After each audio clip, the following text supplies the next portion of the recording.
Just শুরু। আমি তো বিএনপিতে মাত্র রাজনীতি শুরু করলাম, খেলা তো সামনে হবে। এটা জাস্ট একটা সংরক্ষিত নারী আসন নিয়ে ছিল, মেইন ইলেকশন করব। বিএনপির মনোনয়ন পেলেন না অভিনেত্রী রুকাইয়া জাহান চমক। ত্রয়োদশ জাতীয় সংসদ নির্বাচনে কুষ্টিয়া থেকে সংরক্ষিত নারী আসনে সংসদ সদস্য হতে চেয়েছিলেন তিনি। তবে শেষমেশ বিএনপি ঘোষিত ৩৬ জনের তালিকায় জায়গা হয়নি তার। এটা নিয়ে তো প্যারা খাওয়ার কিছু নাই। আমার কোনো এমন না যে আমি রাজনীতি করতে পারতেছি না, রাজনীতি তো শুরু করলাম মাত্র।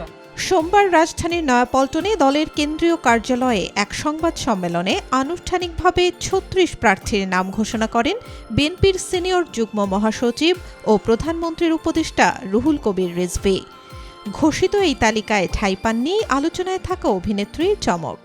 জাতীয় সংসদের সংরক্ষিত মহিলা আসনের নির্বাচনে বাংলাদেশ জাতীয়তাবাদী দল তালিকায় নাম না থাকা নিয়ে চমক বলেন, এটা মাত্র শুরু। এটা তো শুধু সংরক্ষিত নারী আসন। মেইন নির্বাচনে অংশ নেবেন তিনি। যারা মনোনয়ন পেয়েছেন তাদের অভিনন্দন জানিয়ে তিনি বলেন, দলের জন্য তাদের অবদান অনেক বেশি। জাস্ট শুরু। আমি তো বিএনপিতে মাত্র রাজনীতি শুরু করলাম, খেলা তো সামনে হবে। এটা জাস্ট একটা সংরক্ষিত নারী আসন নিয়ে ছিল, মেইন ইলেকশন করব। আরও বলেন, বেশিরভাগ বাঙালি ব্যর্থতাকে মেনে নিতে পারেন না। তিনি তার ব্যর্থতাকে উদযাপন করছেন, আরও ১০০ বার ব্যর্থ হয়ে সফল হবেন তিনি। I celebrate my failure, and আমি আরো ১০০০ বার ফেইলিয়ার করতে আমি ভয় পাই না। অভিনেত্রী রুকাইয়া জাহান চমকের জন্ম বরিশালে, বেড়ে উঠেছেন ঢাকায়। ২০১৭ সালে মিস ওয়ার্ল্ড বাংলাদেশ প্রতিযোগিতায় দ্বিতীয় রানার আপ হন তিনি। এরপর ২০২০ সালে বিনোদন অঙ্গনে পা রাখেন।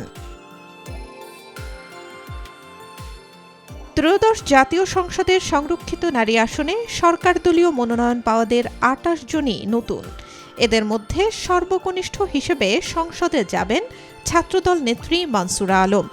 বিএনপির স্থায়ী কমিটির সদস্য সেলিমা রহমান, রেহান আক্তার রানু, রাশেদা বেগম হীরা, বিলকিস ইসলাম সহ ৮ জন আগেও বিএনপির সংরক্ষিত কোটায় সংসদ সদস্য ছিলেন। জাতীয় সংসদের সরাসরি নির্বাচনে অংশ নিয়ে পরাজিত এমন ৩ জনও সংরক্ষিত কোটায় মনোনয়ন পেয়েছেন। এছাড়াও মনোনয়ন পেয়েছেন দলের সক্রিয় রাজনীতির সঙ্গে জড়িত নন এমন ৩ জন।